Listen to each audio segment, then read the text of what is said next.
कोई एक दिन उसकी तारीफ का ये दिखा दो जिसने हिंदुस्तान में रहकर तुम्हारे नवाबों की टोपी उसने पहना हो, नवाबों का कुर्ता पैजामा उसने पहना हो, तुम्हारी दाढ़ी की नकल उतारने के लिए उसने दाढ़ी रखी हो। एक दिन ऐसा नहीं गुजरा जिसने अंग्रेज तुम्हारे लिबास की नकल उतारी है। लेकिन उसके जाए हिंदुस्तान से जाके उसके 70 साल होने को आ रहे, लेकिन तुम्हें शर्म आनी चाहिए कि तुम उसका लिबास छोड़ने तैयार नहीं हो।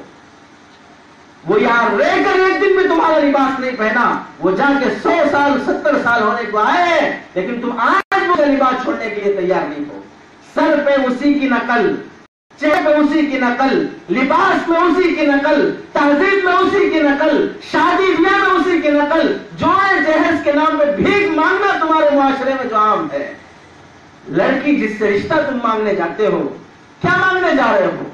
फकीर बन के, भिखारी बन के जा रहे हो। किसी के यहाँ बेटा पैदा हो जाए बड़ी खुशियां होती हैं। क्यों खुशियां होती हैं? कि एक भिखारी पैदा हो गया, मुझे शादी के मौके पे पैसा ला के देगा। और किसी के यहाँ 4 बेटे हो जाए तो बाप का सीना 56 इंच का हो जाएगा। क्यों? अब मुझे 4 फकीर मिल गए हैं। एक डॉक्टर फकीर बनेगा, एक इंजीनियर फकीर बनेगा, एक वकील फकीर बनेगा, और शादी का मौका आएगा तो मैं लड़की वालों से कहेगा मैं 4 फकीरों का बाप हूं और मुझे जहेज में 25 लाख चाहिए, मुझे 40 लाख चाहिए, घोड़ा चाहिए, जोड़ा चाहिए, जनाजा चाहिए, कफन चाहिए, कब्रिस्तान में 6 गज की जमीन चाहिए, और मुझे पोतरे पैदा हो तो उनके लिए पैंपर और चड्डी भी चाहिए। और ये सब चीजें लेने के बाद जब 4 महीने में खत्म हो जाएंगे, जोड़ा जहेज जो लेते हुए तो हराम है, और जो हराम की नहुसत जब घर में दाखिल है तो कहां बरकत आएगी? और ये नहुसत जब 4 महीने में खत्म हो जाती है तो अब कुछ नहीं है। ऐसे नौजवानों को तो शादी के बगैर मर जाना चाहिए जो भीख मांग के शादी करते हैं।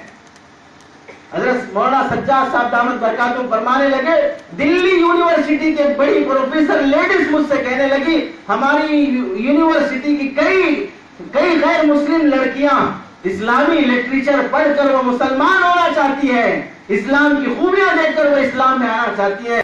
इस्लाम से बड़ा खूबियों का मजहब दुनिया में कोई है ही नहीं है।